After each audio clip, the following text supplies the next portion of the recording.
Hello, welcome to the third lesson this week on hypothesis testing. This time we're going to look at testing p-values, which means that we do not use critical regions. Now that's good news because it's quicker, it's more concise, but you can only use this method in questions where the question does not specify to use critical regions.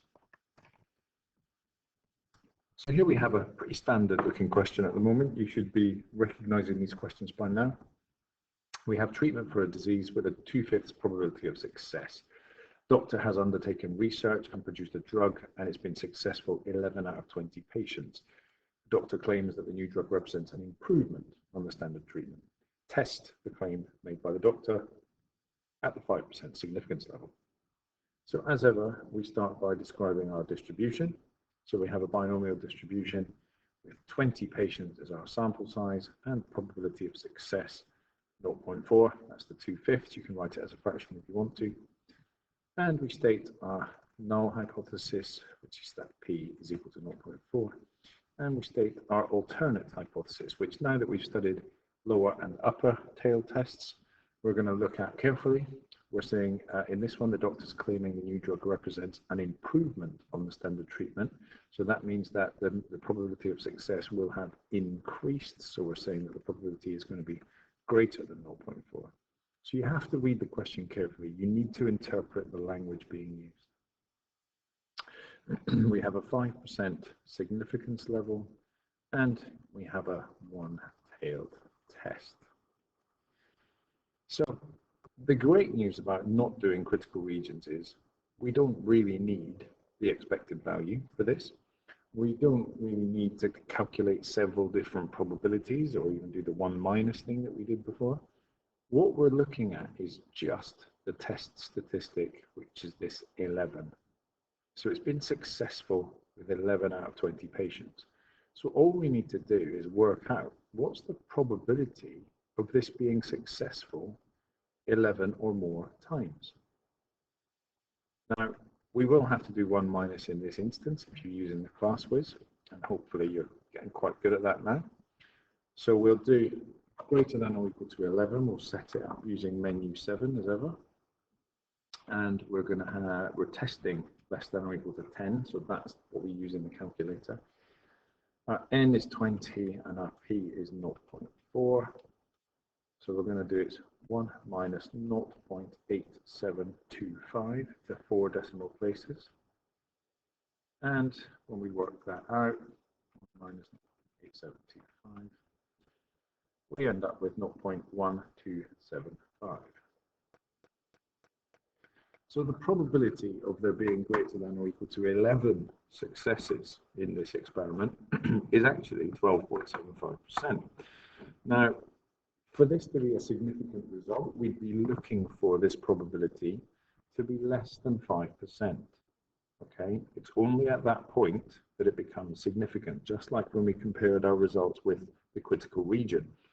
We know that this is not in the critical region. We don't know what the critical region is, but we know that it's not in it because the probability comes out bigger than 5%.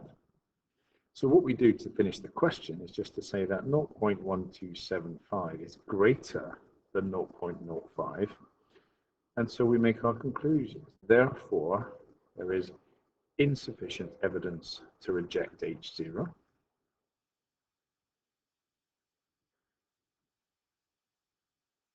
And the contextual conclusion is that there is no evidence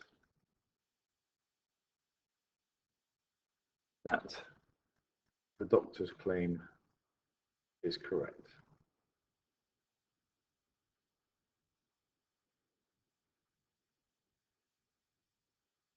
And that's it. And we get straight to that just by testing a single value. Okay, we're working with the p value. And that's it. Simplifies the question down a bit, makes it very quick to work through. So see if you can use that in this one. You can pause the video if you want to. And in this question, we have a success rate for a standard treatment of patients claimed to be 68%. In a sample of n patients, x is the number for which the treatment is successful. Write down the suitable distribution to model x give reasons for your choice. So X is a binomial distribution where n is the number of trials and the probability of success is 0.68. So this is our distribution. We're not told at this point what the sample size is. We're given that for part B of the question, so we just leave it as n. Give reasons for the choice of model. Well, the reasons for the choice of model are linked to why is it modeled using a binomial distribution in the first place. We have reason 1, trials are independent of one another.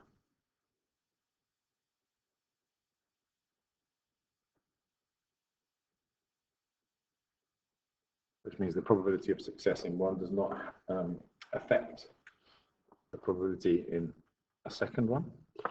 And that the probability is constant. So it doesn't change depending on the sample size.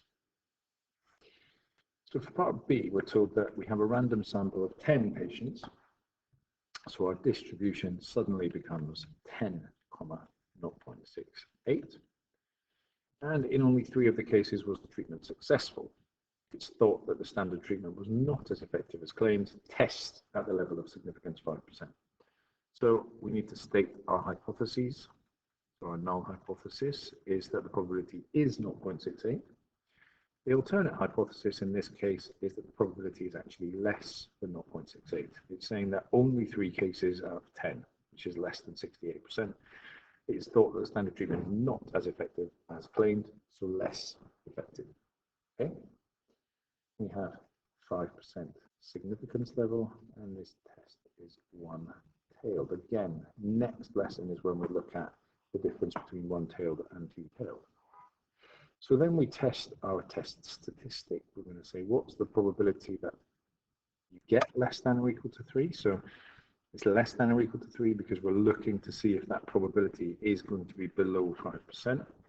And we go straight to our calculators and type in. So we have menu 7, binomial CD, variable x, we get is 3, n is 10, and p is 0.68. And our probability here is 0.0155 to 4 decimal places, which is less than 5%. So there we make our conclusion. We say 0.0155 is less than 0.05. And in terms of a critical region, that means that 3 is inside the critical region, which means we have a significant result. So we say that conclusion 1, there is sufficient evidence to reject H0. And conclusion 2 in context means that there is evidence that the treatment is not as effective as claimed.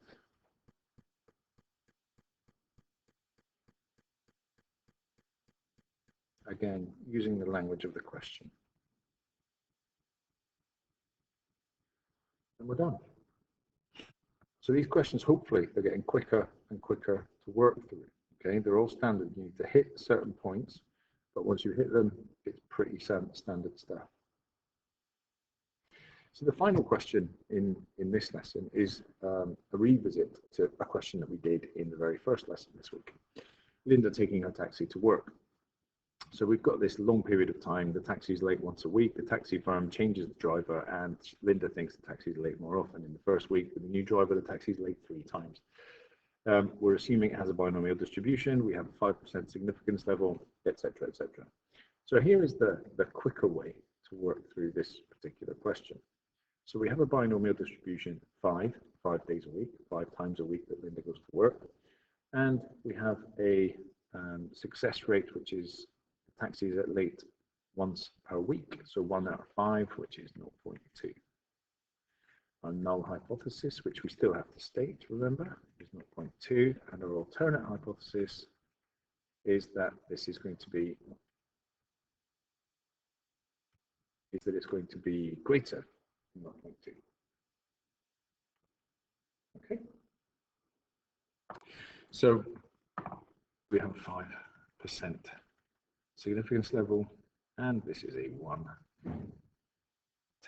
test. So we're just going to test then. What's the probability that x is greater than or equal to 3? Well, it's 1 minus the probability that x is less than or equal to 2. And we go straight to the calculator to work out what that's going to be. So we have our test statistic in the calculator is going to be this 2. N is 5, P is 0.2. And we have 1 minus 0.9421 to 4 decimal places. And if we do that, 1 minus 0.921, we end up with 0.0579. And that's our p-value that we're going to test. So 0.0579 is greater than 0.05. It's not much greater, but it is still greater. So that means that 3 is not in the critical region, which means that conclusion 1 is that there is insufficient evidence to reject H0. Okay, because it's not below 5%, needs to be below 5% to be significant. And there is no evidence that the proportion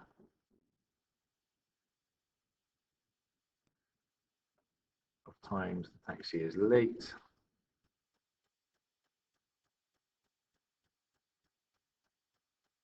has increased. Now we have it. So exactly the same question with Linda, but this time faster. We didn't need to work out the critical region. We just needed to know if the probability of being late 3 times or more was going to be significant. And in this case, it wasn't significant. So let's have a go at the questions. Good luck. I'll see you in the next lesson.